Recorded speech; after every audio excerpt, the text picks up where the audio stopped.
In a time when lawmakers are asking Missourians to foot the bill of government, the least Jefferson City can do is not take away their opportunities.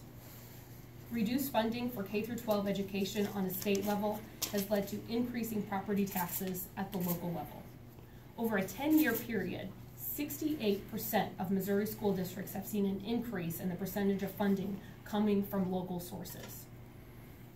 And unfortunately, the state is not prepared for an economic downturn.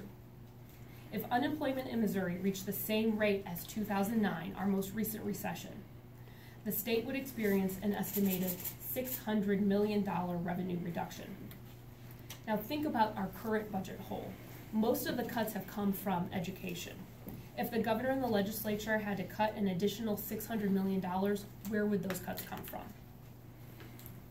My audit of the timeliness of issuing tax refunds revealed the governor already relies on borrowing from state reserves to meet cash shortages. This would mean dramatic budget cuts when there are economic bumps in the road because the state savings account has already been drained. Individual taxpayers are not seeing the promised economic benefits of tax policy passed by the legislature in recent years. Taxpayers were promised economic growth that would lead to more investments in critical services and programs. For example, the 0.1% decrease in individual tax rates passed by the legislature should generate a small uptick in economic activity. But it's not enough to offset the losses in revenue due to numerous giveaways, incentives, and exemptions in the current tax code. Over the past year, I have outlined the impact of policy decisions affecting Missouri's families.